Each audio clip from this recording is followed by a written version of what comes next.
Hello, everyone. I hope you're doing okay. This one is for those who are caring for someone who's suffering from anxiety. Might be your partner, friend, family member.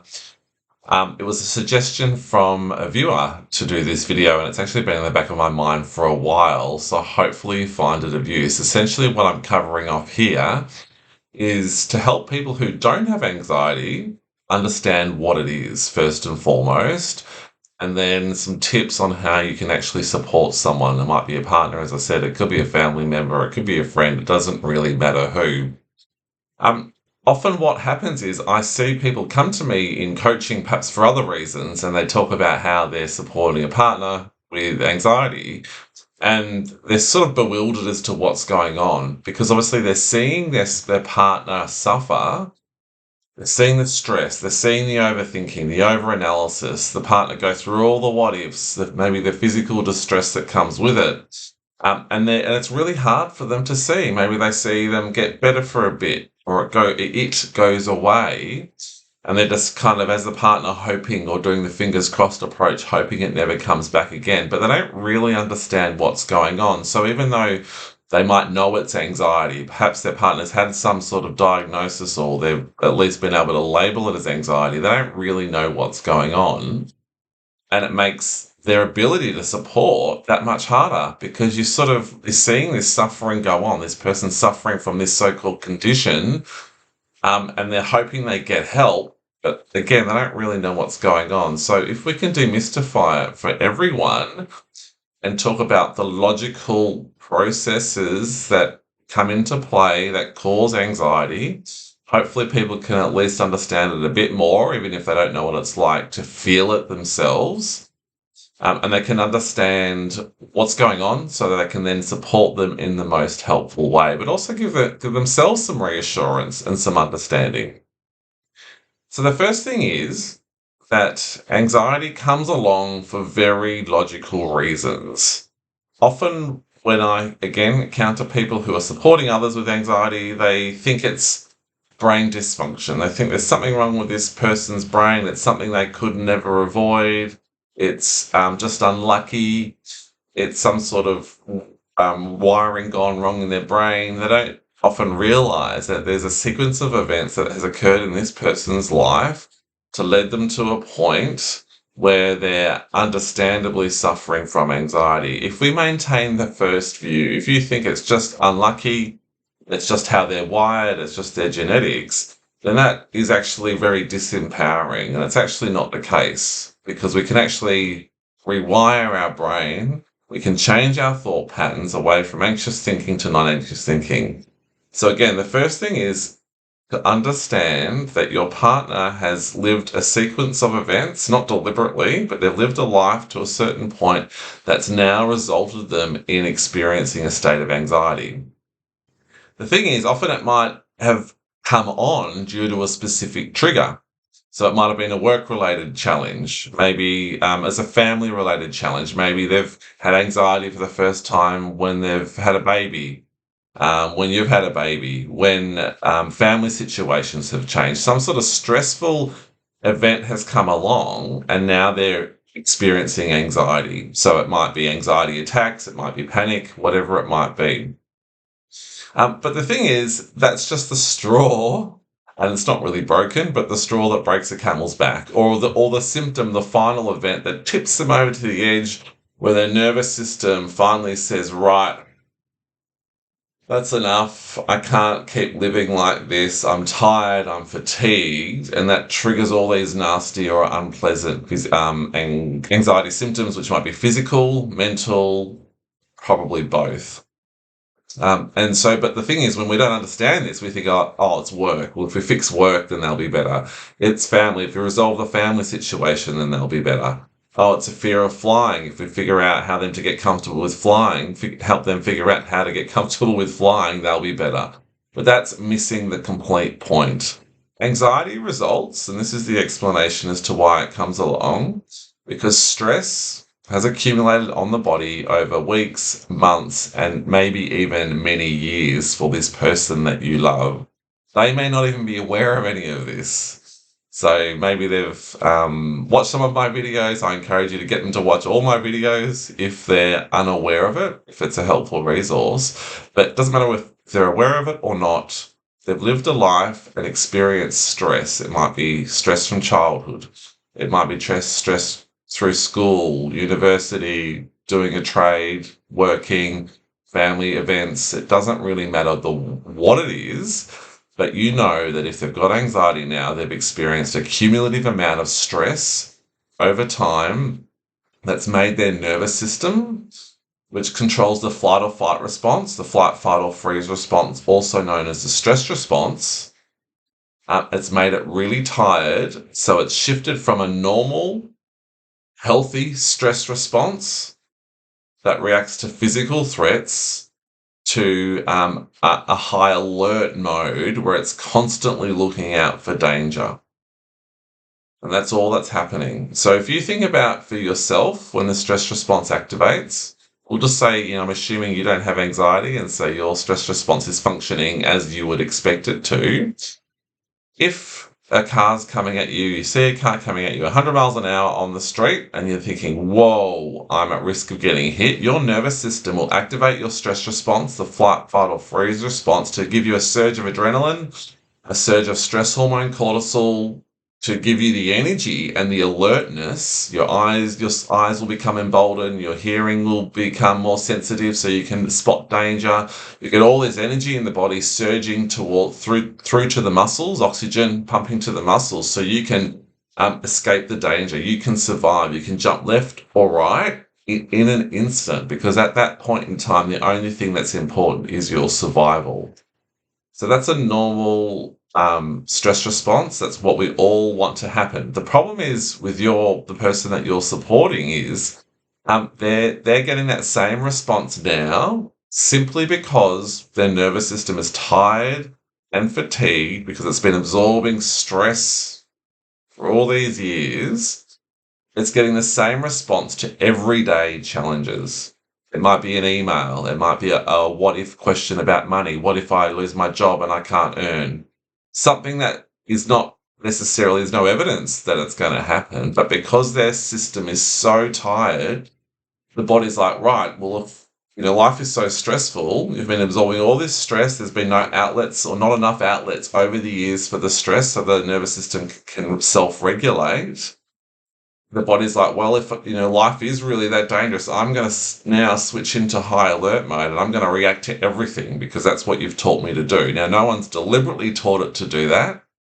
The reason why we get into these states, and I experienced it myself, is because we're just in survival mode. We've learnt to live in survival mode. It's a coping mechanism which works to a point, but after a while it becomes problematic, and that's when anxiety happens. The anxiety that comes up, the unpleasant symptoms, the panic, the anxiety attacks, is a message from the subconscious part of the brain through the body to say, Sam, I can't live like this anymore. I need you to slow down. I need you to take a break. I need you to think differently. But we interpret it as though there's some sort of mental dysfunction, as though there's some brain problem, where it's just simply a tired nervous system as a result of all this cumulative stress now going into high alert mode and reacting to an email, comment from a friend, a worry about the kids, as though there's some immediate physical threat. Now, the thing is, your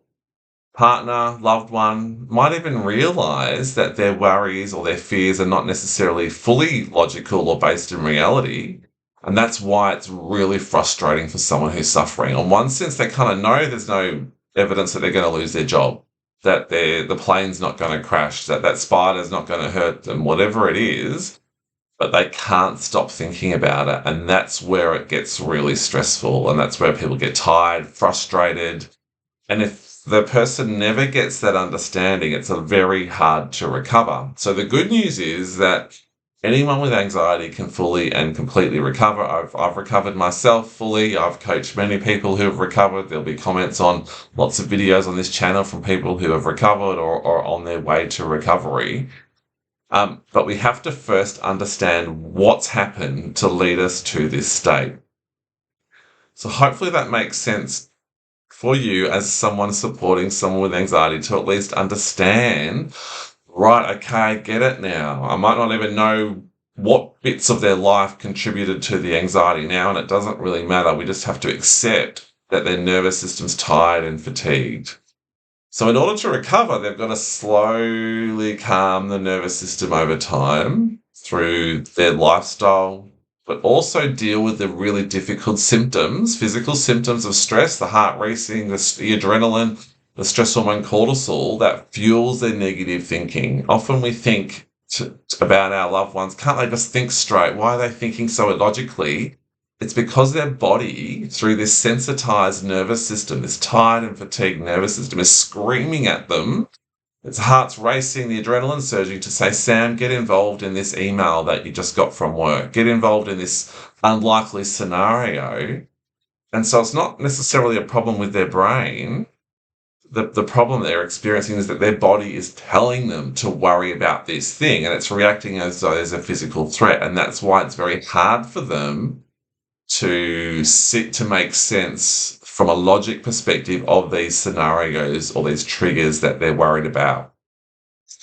So again, I hope that makes sense. So their way out of recovery, or way to recovery, or out of this state, I should say, is to calm the nervous system down over time, but also learn the techniques I talk about in the videos to allow these symptoms to arise with awareness, allow their body to go loose so the symptoms can arise, and know that the anxiety, while highly unpleasant that they're experiencing, is not serious. Highly unpleasant, but not serious. Sometimes as loved ones, we just want to ship them off to the psychologist or the counsellor to get fixed, and there can be some great support available, so I do encourage that. But often if we don't do it with understanding, or they're not going with any understanding, they can have some relief, short-term relief, by just speaking to someone, but it doesn't shift the needle in terms of recovery. So again, the videos are here for them as a resource, but what you can do is to try, as a starting point, if you understand now what I've talked about, start to mirror back to them this calm, assured energy that they're hoping to get, but without telling them to relax, without telling them to calm down. You can be there as an anchor while they're flailing with this, they're grappling with this anxiety that's coming up for them. So if they're coming to you and they're really worried about something, you slow down. You start to talk a bit slower. You go loose in your body and you acknowledge their suffering, because their suffering is real, even if their worries about this trigger or event aren't based in reality. So we just have to acknowledge, I know it feels really hard right now, but I'm here for you. Let's just see the moment through, and then we can talk about it. Let's just we'll see what happens. Let's just allow this to do its thing, allow the anxiety to do its thing, and then we'll come back and revisit the subject and talk about it if we need to. So we acknowledge the suffering's real, but we try not to feed the voice of doubt that wants to get involved in this scenario. What about work? What if I lose my job? What will happen to the kids if we can't afford the mortgage? Oh my gosh, I'm so stressed, I can't cope.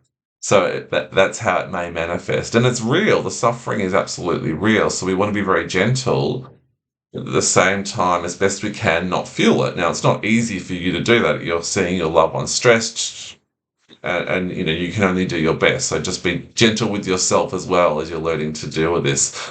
The other trick is to not try and get involved in arguing the point about logic. Saying, why are you worried about this?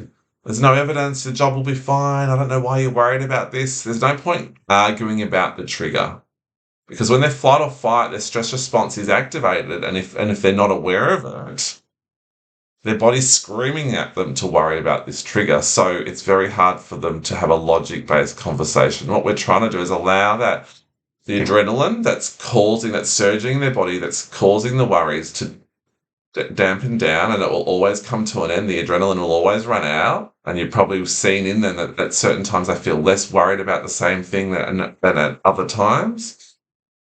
We just want to be able to allow that adrenaline to dissipate, and then we can talk about the trigger if needed. Often you might realize that the trigger doesn't need to be talked about anymore once they've calmed down. So your job is to help them see the moment through as best as you can. Now, again, not easy, it's hard, and this will take practice for you. But again, if you understand that this is just a result of someone's tired nervous system, there's nothing wrong with their brain, they don't have a brain dysfunction, they do have the ability to recover. Now, again, that's a different kettle of fish, whether they're aware of it or not, and that's what my whole channel's up is about, to help them recover. So it's not your job to help them recover, but you can be there, that stable, anchoring force, mirroring back this relaxed energy.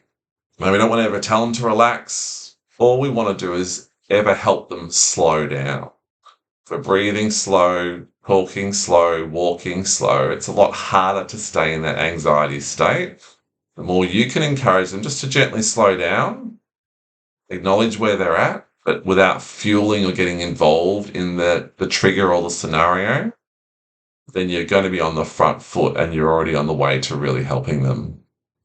So I hope that helps. If you do have any questions about any aspects of this, let me know in the comments. Again, feel free to refer them to watch this channel and particularly the Anxiety Cure video series if they're new to this. If you think it might help them, but it's up to them if they want to watch, of course. We can't force them. But again, hopefully this helps at least you manage your own energy, and again, mirror back the energy that you hope that they're able to anchor at some point. I wish you all the best, and again, I hope to see you perhaps on the channel again another time. Take care.